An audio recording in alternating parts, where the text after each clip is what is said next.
Modern survival gear fails in exactly the conditions you need it most. Dead batteries, jammed GPS, soaked synthetic layers doing absolutely nothing while your core temperature drops.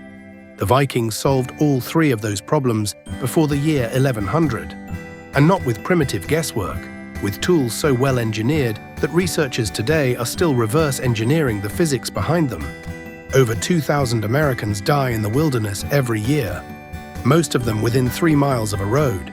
The gap between life and death in those situations is almost never gear, it's knowledge. Specifically, knowledge that got buried with the people who had it. These 10 tools were daily carry, daily use, field-tested across the harshest terrain on Earth. Arctic winters, open North Atlantic crossings, centuries of living without a hardware store within 1,000 miles. Some of these you can buy right now, some you can make with your bare hands. All of them could keep you alive when modern equipment quits. Let's start with the one that sounds like science fiction. A transparent crystal, no moving parts, no power source, no signal required. And researchers at the University of Rennes confirmed it can locate the position of the sun through total cloud cover to within 1 degree of accuracy. That's not a metaphor, that's a lab result. Meet the sunstone, called solarstein in Old Norse. A natural calcite crystal, specifically Iceland spar, and it works by splitting any light that passes through it into 2 separate beams. Even on a completely overcast day, even in thick fog, diffuse polarized light still penetrates the clouds. You hold the crystal up, rotate it slowly, and watch the 2 beams. The moment they equalize in brightness, same intensity, perfectly matched, the crystal is aligned with the sun's position. You now know where west is. You know where you are going. A 2018 computer simulation published in peer-reviewed research confirmed this method was very accurate across transatlantic navigation routes. And here's the part that seals it. A calcite crystal matching the exact optical specifications of a Viking sunstone was found in a 16th century Elizabethan shipwreck off the Channel Islands. Non-Vikings were still running this technology 6 centuries after the Viking Age ended. Your GPS goes dark in a solar storm, in a canyon, in military signal jamming zones. The sunstone has 0 electronic dependencies. None. Now here's something almost nobody in the survival space talks about. Fire. Not just starting it, but carrying it. The hoof fungus grows on birch, beech, and maple trees all across North America. You've probably walked past it 100 times. It looks like a grey-brown shelf bracket growing out of a dead tree. Inside, under that hard outer crust, is a dense spongy layer called amadou. When you process that inner layer, beating it out into a soft felt-like material, you get one of the most effective fire-starting mediums ever discovered. Ötzi the Iceman, frozen in the Alps for 5,300 years and discovered in 1991, was carrying 4 pieces of amadou when they found him. Think about that. The oldest preserved human in history had this fungus on his person as a travel essential. Vikings took it a step further. They soaked the processed amadou in urine. That sounds bizarre until you understand why. Urine contains potassium nitrate, saltpeter, the same compound used in gunpowder. Saturating the amadou with saltpeter allows it to hold a smolder for more than 48 hours without going out. No flames, just a slow, continuous coal that could be transported in a sealed container across an open ocean crossing. Portable fire for days. It catches a spark from a ferrocerium rod faster than any commercial tinder. It holds that coal for hours with almost no oxygen. And it grows for free in forests across all 50 states. Your average survival instructor teaches the bow drill and calls it a day. Amadou is the superior ember catcher and almost nobody covers it. Right next to that fungus in every Viking's kit was a knife. Not a short blade, not a tactical folder. A seax, single-edged. Thick spine, 5 to 8 millimeters at the back. Blade ranging anywhere from 3 inches to 2 feet, depending on the task. And here's what makes it different from the survival knives most people carry today. The seax was not a weapon first. It was a tool. Every Viking, men, women, children, carried one. Archaeologists found them in women's graves at Birka, Sweden. One was recovered at Adwickler Street in South Yorkshire, buried with a woman. Civilian carry, utility, daily life. The thick spine geometry is not accidental.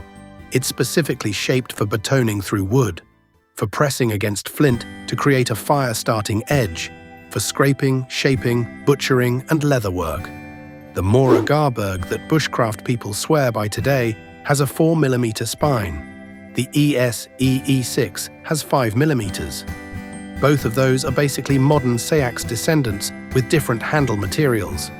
The Sayax is the original multi-tool, and the design has not fundamentally improved in 1,000 years.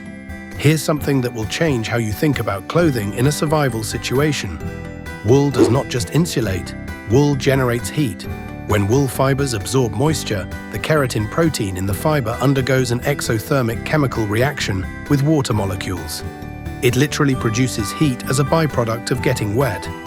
Wool generates roughly 5 times more heat than any other textile when soaked.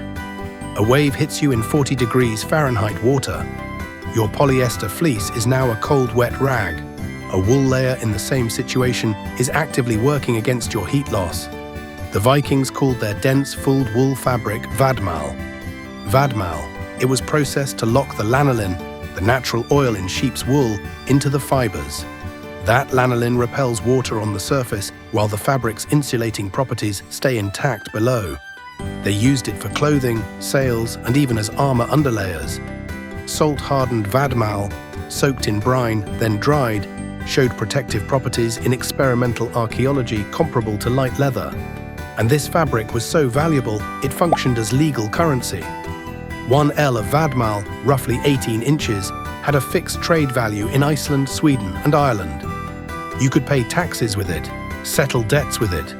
The US Army Cold Weather Survival Manual still recommends wool over synthetics in wet environments. Not nostalgia, physics. Waterproofing is the next problem, and the Vikings had a solution that is still commercially produced in the United States right now.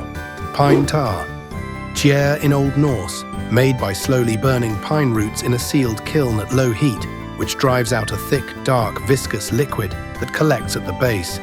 They used it to seal ship hulls, waterproof leather boots, preserve rope, and treat wounds in the field.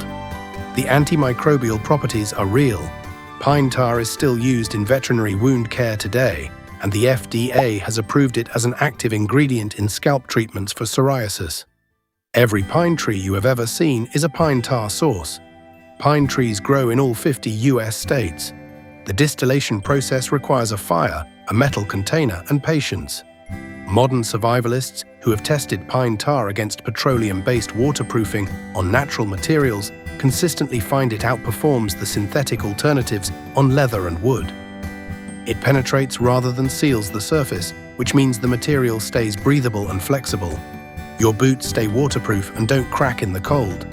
Nobody in the survival content space has actually filmed field distilling pine tar from scratch, a genuinely underexplored skill, and completely accessible. Now let's talk about food, because the Vikings crossed 1,500 miles of open North Atlantic Ocean, and they did not do it on hope. Skyer. You've probably seen it at Whole Foods or Trader Joe's under the Siggy's or Icelandic Provisions label. It looks like thick yogurt. It is not yogurt. It's a cultured dairy product, fermented with bacterial strains that have been passed batch to batch. 1 spoonful of existing Skyer cultures the next batch, in an unbroken biological chain that researchers have traced back over 1,100 years to the Norse settlement of Iceland in 874 CE. A single 5-ounce serving has 17 to 19 grams of protein, more than twice what you get from standard yogurt. It requires no refrigeration when it is actively fermenting. Vikings brought it on ocean voyages alongside dried fish and smoked meat, and had a self-sustaining high-protein food source that perpetuated itself for the duration of the journey. Here is the part that genuinely stops people cold when they hear it. The bacterial fermentation process that made this possible was not understood scientifically until the late 1800s. The Vikings were running controlled microbiology 1,000 years before anyone knew what bacteria were. They did not know why it worked. They just knew that if you saved a spoonful, the next batch came out the same. Every single time, freeze-dried survival rations run $8 to $12 a serving. Skyer from your grocery store runs about $2. The nutritional profile is better. The shelf stability in active fermentation is better, and you can produce it indefinitely from one starting culture. Your body needs food in a survival situation. It also needs to stay intact. Yarrow grows in every single one of the 48 contiguous United States. You have walked past it in a field, a roadside, a hiking trail. Feathery green leaves, clusters of small white or pale yellow flowers. Crush those leaves and pack them directly into a wound. The compound achylatin in yarrow has been pharmacologically confirmed to accelerate blood clotting, a direct hemostatic agent. The plant is literally named for Achilles, the mythological warrior said to have used it to treat battlefield wounds. Plantain, not the banana relative, the flat-leafed plant growing in the cracks of almost every sidewalk in America, contains allantoin, which stimulates cell regeneration, and aucubin, which reduces inflammation. Not folk beliefs, identified compounds with confirmed mechanisms. In 2011, archaeobotanist René Enevold at Mosgaard Museum identified yarrow, plantain, and juniper pollen in Viking Age pit houses in Denmark. Not accidental contamination, organized medical storage, and a 2021 study published in Royal Society Open Science confirmed documented medicinal use of yarrow, angelica, meadowsweet, juniper, and roseroot across Viking Age populations through phylogenetic analysis. The pharmacy is already growing around you. Most people walk past it every day. Let's go back to navigation, because the sunstone was not the only tool in the Viking navigator's kit. In 1948, archaeologists excavating a Norse homestead in Unatok, Greenland, pulled a carved wooden disc out of the ground. It had 32 directional increments carved into the face and a central pinhole for a gnomon, a small vertical shadow casting stick, a bearing dial, a solar compass. You place it flat, insert the gnomon, and track the shadow. The shadow's arc across the disc through the course of the day establishes the east-west line. The noon shadow points directly to true north. No batteries, no satellite signal, no magnetic variation to correct for. True north. Every time, researchers from Eötvös-Loránd University demonstrated that this disc could determine latitude, not just direction, but actual geographic position, with enough accuracy to function as both a compass and a rough GPS equivalent during spring and summer conditions. The crew of the Sea Stallion, a reconstructed Viking longship, tested replica-bearing dials against a modern magnetic compass on a 1,200-mile voyage from Roskilde, Denmark to Dublin, Ireland in 2007. The deviation between the two methods was described as negligible. Think about what it means that a carved wooden disc with a stick in it performed on par with a modern magnetic compass over 1,200 miles of open water. Cold kills faster than almost anything else in a survival situation.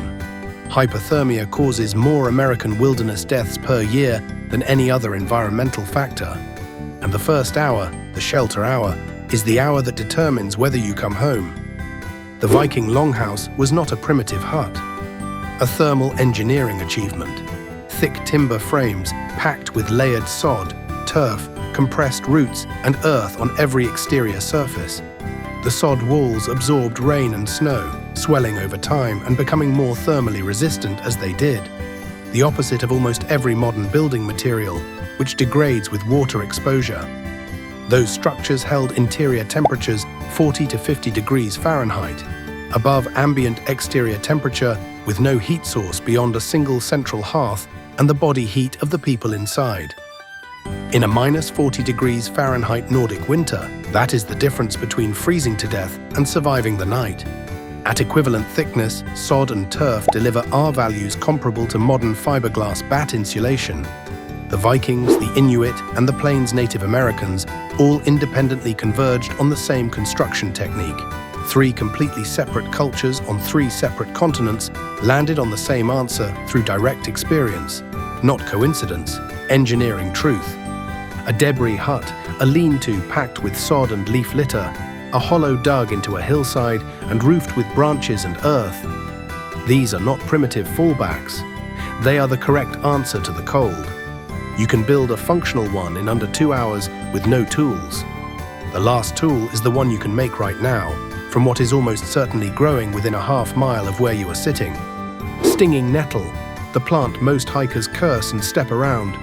Urtica dioica. It grows in all 48 contiguous US states, along riverbanks, forest edges, roadsides, disturbed soil.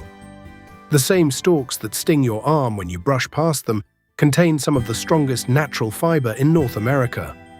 The Vikings processed nettle stalks through retting, soaking the stems in water for 7 to 10 days, which breaks down the outer plant material and frees the inner bast fibers. Those fibers, twisted into 2-ply or 3-ply cord, produce rope that rivals hemp in tensile strength. Strength comparable to paracord inner strands, based on tensile testing of properly processed nettle cordage. They used it for fishing nets, rigging, lashing, bowstrings, snare lines, and bow drill fire-starting cords. An improvised tourniquet. The full retting process takes time, but for emergency rough cordage, you do not need to wait. Strip the stalks, split them, wet them with your hands, and twist. You have workable cordage right now. Rope is not a luxury in a survival situation. Every shelter requires lashing. Every trap requires cordage. Every splint needs something to hold it. The ability to make strong rope from a plant most people treat as a nuisance is a skill with an immediate practical return. Here is the thing about all 10 of these tools. None of them require a storefront. None of them require a charging cable. None of them fail at altitude, in a storm, in an electromagnetic pulse, or when the batteries run out. They were built by people who had no fallback, no search and rescue helicopter, no emergency beacon. Just knowledge, materials, and the absolute necessity of getting it right. The Vikings did not survive the North Atlantic because they were physically tougher than you. They survived it because they understood their environment at a level most people today will never reach. They knew what the light through a crystal told them. They knew what the fungus on a birch tree was worth. They knew that the plant stinging their leg was also the rope holding their sail. That knowledge is not gone, it is just waiting. So here is what I want to know from you. Out of all 10 of these, which one surprised you most? Which one are you actually going to test? Drop it in the comments, because I read every single one, and I genuinely want to know which of these landed. If this changed how you think about what survival actually looks like, hit the like button and share it with someone who thinks their phone and a multi-tool is all they need.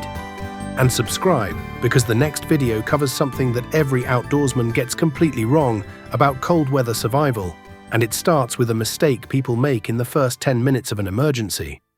You do not want to miss that one.